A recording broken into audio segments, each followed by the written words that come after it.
Hello बच्चों, कैसे हैं आप सब ठीक है। तो बच्चों हम पढ़ रहे थे, पिछली क्लास में हमने पढ़ा था, क्या पढ़ा था, वर्गीकरण पढ़ा था। वर्गीकरण में हमने 2 जगत वर्गीकरण पढ़ लिया था और 5 जगत वर्गीकरण पढ़ लिया था। 2 जगत वर्गीकरण क्या था? 2 जगत यानी संसार में उपस्थित समस्त पादप एवं जंतुओं को कितने वर्गों में बांटा गया था? 2 में। कौन कौन से? पादप और जंतु है। ये रहे हम 2 जगत वर्गीकरण के पिताजी का नाम देखें तो क्या था? कैरोलस लिनियस था। फिर इसके बाद ये जो 2 जगत वर्गीकरण थी बहुत दिन तक सक्सेस नहीं हुई, तो क्या हो गई? फेल हो गई। तो फिर क्या हुआ? आगे फिर से आई 5 जगत वर्गीकरण। तो 5 जगत वर्गीकरण की खोज किसने किया था? आर.एच. व्हिटेकर ने किया था। किसने किया था? आर.एच. व्हिटेकर ने किया था। इन्होंने क्या किया था कि जो समस्त यानी संसार में उपस्थित, पूरे जगत में उपस्थित समस्त पादप एवं जंतुओं को कितने वर्गों में बांटा गया था? 5 वर्गों में। वो वर्ग कौन कौन से थे? Monera, protista, fungi, Plantae, animalia. Monera, protista, fungi, Plantae, animalia, ये 5 वर्ग थे। ठीक है, तो यहां तक हमने कंप्लीट कर लिए थे, यानी जो पिछली हमारी वीडियो थी। अब इस वीडियो में हम देखने वाले हैं जो इनके कैरेक्टरिस्टिक यानी जो इनके लक्षण हैं, कौन कौन से लक्षण दर्शाते हैं वो हम देखते हैं। ठीक है, जितना आपके एनसीईआरटी बुक में दिया हुआ है उसके अकॉर्डिंग हम आपको पढ़ा रहे हैं। ये एक हम चार्ट के रूप में, एक टेबल के रूप में आपको पढ़ाएंगे, समझाएंगे और उसको आपको अच्छे से समझना है। ठीक है, तो चलिए स्टार्ट करते हैं। तो हमने कितने वर्ग देखा था? 5 जगत वर्गीकरण। 5 जगत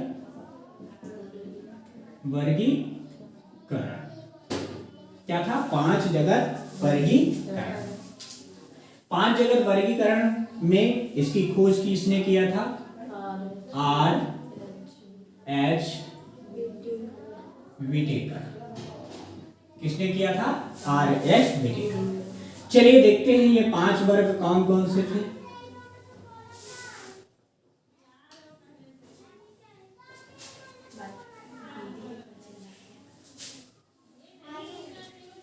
ध्यान से देखना। पहला क्या था? मोनेरा। दूसरा क्या था? प्रोटिस्टा। तीसरा क्या था? फंजाई। और चौथा क्या था? प्लांटी। और 5वां क्या था? एनिमेलिया। ठीक है, तो चलिए देखें। इसके पहले हम क्या देखेंगे? लक्षण, कैरेक्टर। तो आपको ऐसे ही क्या करना है, एक चार्ट ड्रॉ करना है और इसको अच्छे से पढ़ना है। ठीक है, और आपको हम उम्मीद करते हैं बहुत अच्छे से समझ में आने वाला है। पूरा कंसंट्रेशन इधर बोर्ड पे। ठीक है, स्टार्ट करें। चलिए देखते हैं। पहला हमारा लक्षण है कोशिका प्रकार। क्या है? कोशिका प्रकार। यदि आपने हमारे वीडियो ये नहीं देखा है तो आप देख लीजिए, क्योंकि हमने बना के डाला है इसमें कोशिका जीवन की मूलभूत इकाई, कोशिका प्रकार। यही आपने देखा है, हमने पिछली वीडियो जो बता रहा हूं, जिसको आपको डिस्क्रिप्शन में लिंक मिल जाएगी। ठीक है, जो इससे रिलेटेड है कोशिका प्रकार की। कोशिका 2 प्रकार की होती है। कौन कौन से? प्रोकैरियोटिक कोशिका और यूकैरियोटिक कोशिका। कितने प्रकार की होती है? 2 प्रकार की, प्रोकैरियोटिक कोशिका, यूकैरियोटिक कोशिका। प्रोकैरियोटिक कोशिका में हमने बैक्टीरिया का आपको बताया है और यूकैरियोटिक कोशिका में आपने देखा है प्लांट और एनिमल। ठीक है, तो चलिए देखते हैं, स्टार्ट करते हैं। कोशिका प्रकार। तो जो मोनेरा होता है, इसमें जो कोशिका होती है वो होती है प्रोकैरियोटिक। कैसी कोशिका होती है? प्रोकैरियोटिक। प्रोकैरियोटिक। मोनेरा में कैसी कोशिका होती है? प्रोकैरियोटिक। मोनेरा में कैसी कोशिका होती है? प्रोकैरियोटिक। ठीक है, प्रोटिस्टा में कैसी होती है? यूकैरियोटिक। कैसी होती है? यूकैरियोटिक। कैसी होती है? यूकैरियोटिक। फंजाई में कैसी होती है? यूकैरियोटिक। कैसी होती है? यूकैरियोटिक। प्लांटी में कैसी होती है? यूकैरियोटिक। कैसी होती है? यूकैरियोटिक। और एनिमेलिया में कैसी होती है? यूकैरियोटिक। कैसी होती है? यूकैरियोटिक। इतना समझ में आए? तो पहला जो हमारा पॉइंट है कोशिका प्रकार, तो कोशिका कितने प्रकार की होती है? 2 प्रकार की। कौन कौन सी? प्रोकैरियोटिक और यूकैरियोटिक। प्रोकैरियोटिक कोशिका जो होती है तो किसमें पाई जाती है? ओनली मोनेरा में पाई जाती है। यूकैरियोटिक किसमें पाई जाती है? प्रोटिस्टा में पाई जाती है, फंजाई में पाई जाती है, प्लांटी में पाई जाती है और एनिमलिया में पाई जाती है। इतना समझ में आया कि नहीं आया? कोशिका प्रकार क्या है? Prokaryotic, eukaryotic, eukaryotic, eukaryotic, eukaryotic. Okay, समझ में आया? चलिए आगे देखते हैं। अगला क्या है? काय संरचना। काय संरचना, जरा इसको ध्यान से देखना।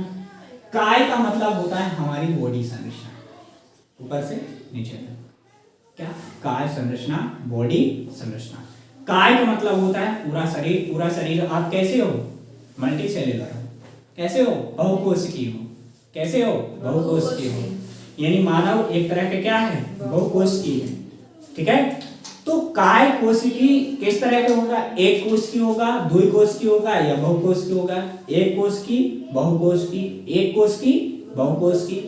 तो काय संरचना यदि हम देखें तो जो मोनेरा होता है ये कैसा होता है? एक कोशिकीय होता है। कैसा होता है? एक कोशिकीय। कैसा होता है? एक कोशिकीय। प्रोटिस्टा जो होता है ये भी कैसा होता है? एक कोशिकीय। कैसा होता है? एक कोशिकीय। ठीक है। फिर हम फंजाई की बात करें तो कैसे होती है? बहुकोशिकीय। बहुकोशिकीय। कैसा होता है? बहुकोशिकीय। प्लांटी कैसा होता है? यह होता है बहुकोशिकीय। कैसा होता है? बहुकोशिकीय। और एनिमेलिया कैसा होता है? यह भी बहुकोशिकीय होता है।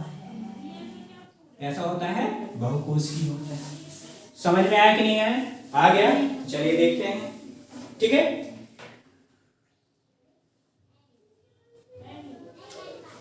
फिर अगला क्या है? कोशिका भित्ति। पहला आपने देखा कोशिका प्रकार देखा। कोशिका प्रकार क्या देखा? Prokaryotic, eukaryotic, eukaryotic, eukaryotic, eukaryotic.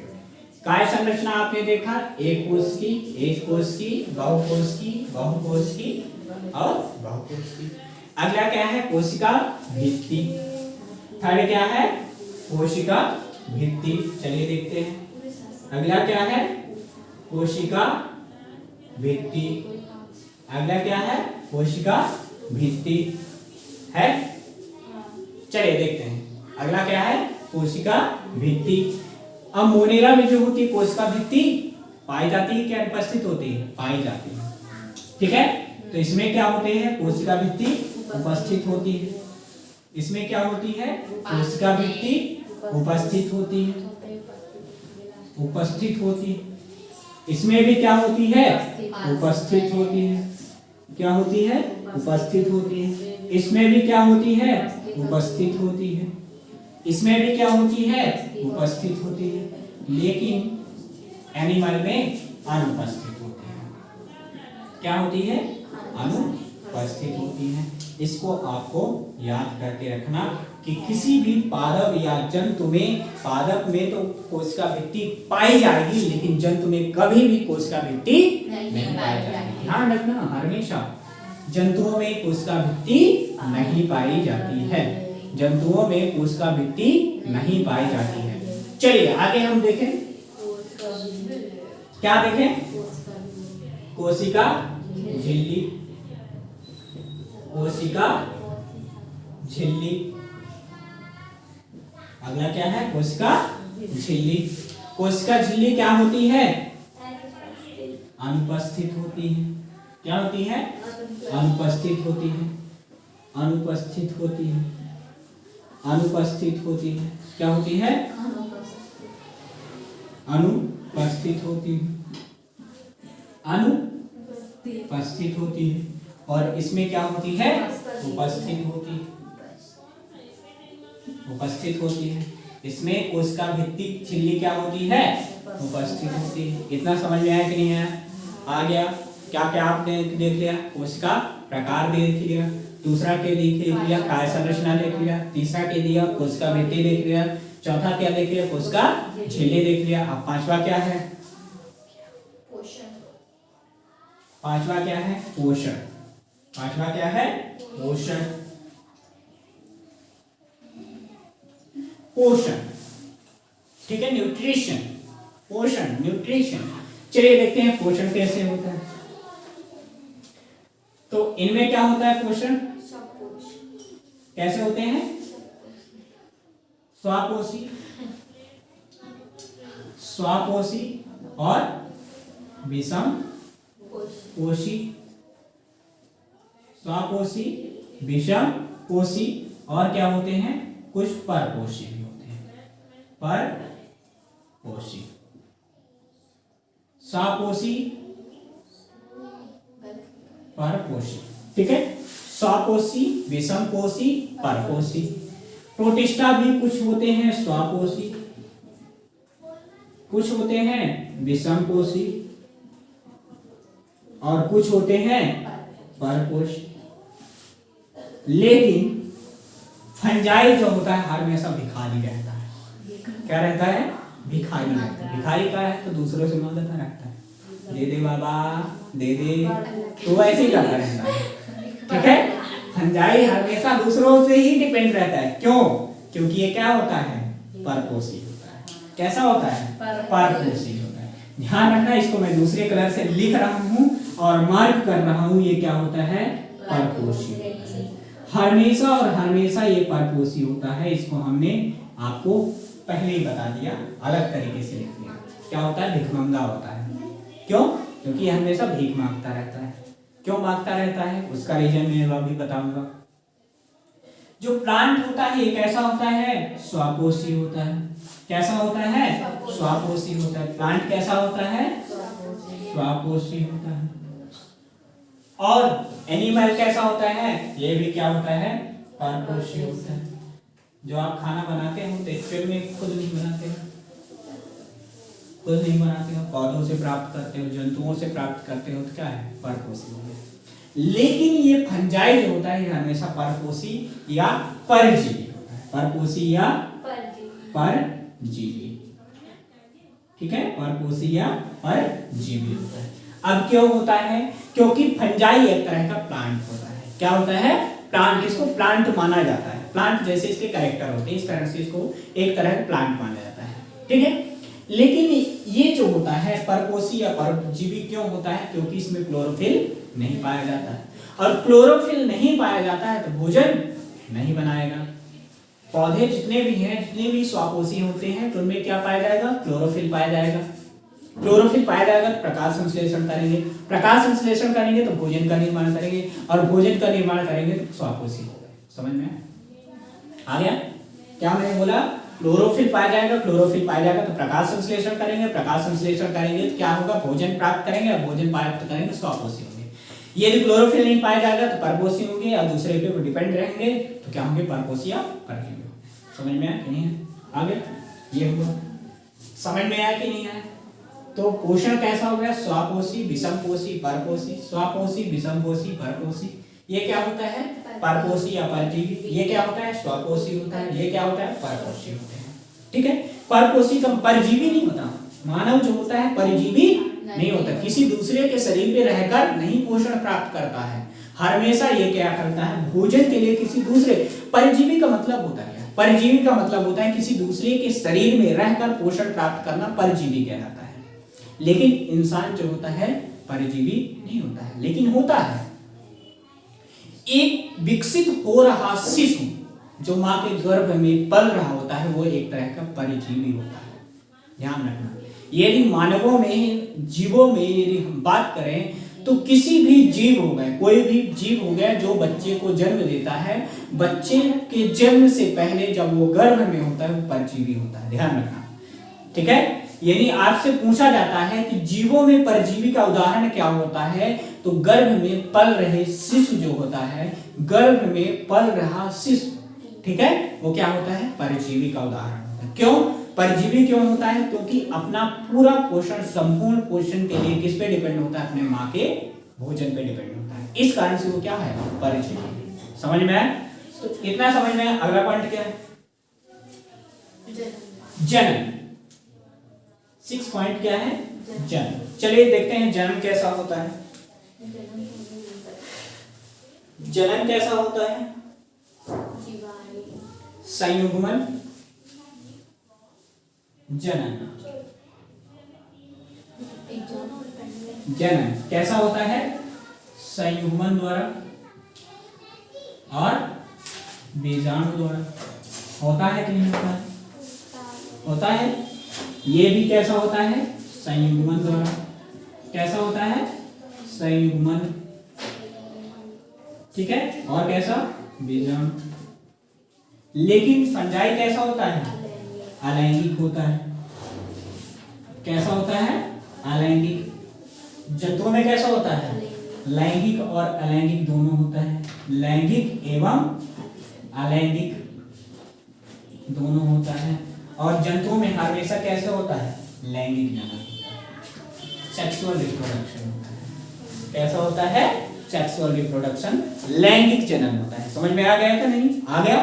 ठीक है। युग्मन, संयुग्मन, बीजाणु, संयुग्मन, बीजाणु, अलैंगिक, लैंगिक और अलैंगिक और लैंगिक। लैंगिक का मतलब क्या होता है? अलैंगिक का मतलब क्या होता है? लैंगिक जनन का मतलब होता है मेल गैमेट और फीमेल गैमेट दोनों अलग अलग होते हैं और दोनों को मिलने की क्रिया निषेचन कहलाती है। ठीक है। तो लैंगिक क्रिया जब ही होगी जब नर युग्मक और मादा युग्मक दोनों होंगे। अलैंगिक क्रिया क्या होती है? शरीर का एक भाग कटकर नए पादप या जंतु का निर्माण करता है, वो होता है अलैंगिक जनन। समझ में आया कि नहीं? जो अलैंगिक जनन होता है उसमें जो होता है नर युग्मक और मादा युग्मक की आवश्यकता नहीं होती है, वो डायरेक्ट होता है। ठीक है। कौन सा जनन? अलैंगिक जनन। लैंगिक जनन के लिए नर युग्मक और मादा युग्मक दोनों की आवश्यकता होती है, जब ही होगा लैंगिक जनन। समझ में आया कि नहीं है? आ गया? चलिए देखते हैं। ठीक है। हाँ, एक चीज और हमने थोड़ा सा और मॉडिफिकेशन करेंगे। पहला हमने क्या पढ़ा? कोश का प्रकार, prokaryotic, eukaryotic, eukaryotic, eukaryotic, eukaryotic. ठीक है। फिर हमने पढ़ा कोश की संरचना, एक कोश की, एक कोश की। ये दोनों जो होते हैं एक कोश के होते हैं, ये बहुकोश के होते हैं। कैसे होते हैं? बहुकोश के होते हैं। ठीक है। बहुकोश के होते हैं। फिर हम बात करें प्लांटी में, तो ये भी कैसे होते हैं? बहुकोश की होते हैं। और एनिमल भी बहुकोश के होते हैं। तो हम यहाँ पे यदि हम बहुकोश की, इतना समझ में आया कि नहीं है? फिर हम कोशिका भित्ति देखें तो इनमें क्या होती है? उपस्थित होती, उपस्थित होती, उपस्थित होती, उपस्थित होती। इसमें नहीं। जंतुओं में कभी भी कोशिका भित्ति उपस्थित नहीं होगी। अपशिष्टन में भी कभी भी अपवादित रूप से भी जंतुओं में कोशिका भित्ति नहीं पाई जाएगी, ध्यान रखना। ठीक है।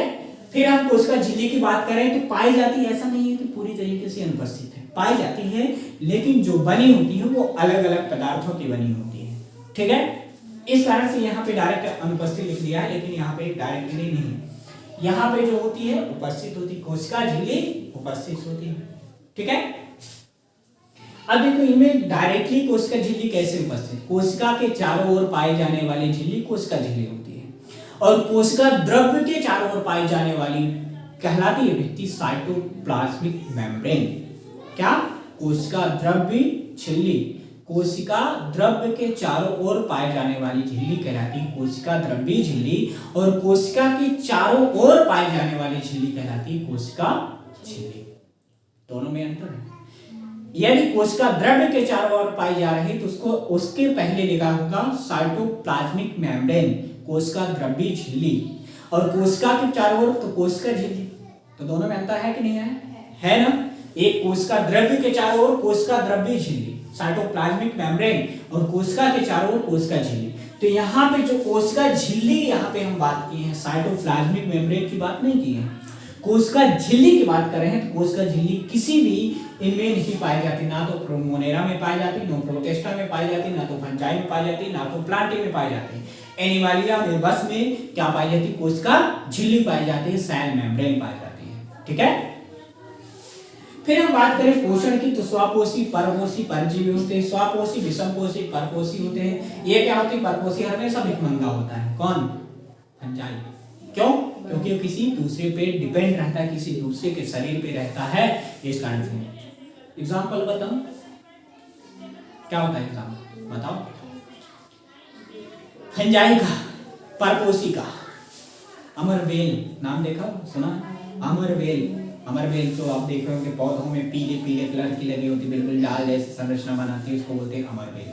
समझ में आया? वो क्या होता है, दूसरे पौधे पे रहकर उस पौधे को सुखा देगी लेकिन खुद नहीं सूखेगी, ठीक है। तो इसी कारण से उसको हम बोलते हैं पैरासाइट। क्या बोलते हैं? पैरासाइट। पौधों का एक तरह की पैरासाइट का काम करता है, जिस पौधे में पहुंच जाएगा तो उसको यानी सुखा देगा लेकिन खुद नहीं सूखेगा। क्यों? क्योंकि किसी दूसरे के, जैसे आपके शरीर में यदि आप पैरासाइट की बात करें तो जैसे प्रोटोजोआ होता है, मलेरिया परजीवी, आपको नष्ट कर देगा तो नष्ट कर देगा लेकिन खुद नष्ट नहीं होता है। कौन? मलेरिया परजीवी, प्रोटोजोआ। समझ में आया? अब मलेरिया हो जाता है तो क्या हो जाता है, वो कार्यक्रम आपको पता है, बहुत बड़े बड़े कार्यक्रम होने लगते हैं आपके शरीर में, है ना। तो मलेरिया परजीवी खुद तो नष्ट नहीं होता लेकिन दूसरे को नष्ट कर देता है। करता है कि नहीं करता है? आपकी कोशिका को नष्ट पहुंचा करता है कि नहीं करता? करता है। इसी तरह जो फंजाई होता है, ये किसी पौधे में यदि पहुंच जाता है तो उस पौधे को नष्ट कर देता है, खुद बचा रहता है, ठीक है। फिर हम जनन की बात करें तो संयुग्मन बीजाणु अलैंगिक, लैंगिक और अलैंगिक पादपों में लैंगिक और अलैंगिक दोनों तरह। लैंगिक और अलैंगिक कैसे होता है? आपने देखा होगा गुलाब अलैंगिक जनन द्वारा होता है, मनी प्लांट अलैंगिक जनन द्वारा। क्यों? क्योंकि ना तो गुलाब में दाने होते हैं ना तो मनी प्लांट में होते हैं। आप उनके क्या लगाते हो? टहनियाँ लगाते हो, तो क्या हो गया? लैंगिक जनन हो गया। फिर लैंगिक जनन की बात करें, जैसे आप फल जितने भी फ्रूट खाते हो क्या इसके उदाहरण हैं? लैंगिक जनन के होते हैं। किसके उदाहरण हैं? लैंगिक जनन के। मानव क्या है? लैंगिक जनन का उदाहरण है। मेल गैमेट और फीमेल गैमेट अलग अलग बनते हैं। तो इतना समझ में आया कि नहीं आया? आ गया। तो ये हमारा था 5 जगत वर्गीकरण का क्लासिफिकेशन और उनके कैरेक्टर्स थे, लक्षण थे। ये मोस्ट इंपॉर्टेंट है, आपके 9th में भी है और 11th में भी है, इसमें कुछ परिवर्तन नहीं है, ध्यान रखना। आपको याद करके रखना है क्योंकि आपके बुक में दिया है, पूरा क्लासिफिकेशन दिया है, ठीक है। तो आप इसको पढ़ते रहिए, इसको लाते रहिए। अब मिलते हैं इसके बाद नेक्स्ट वीडियो में, हम एक नया टॉपिक लेके आएंगे। तब तक के लिए बहुत बहुत धन्यवाद। Bye bye.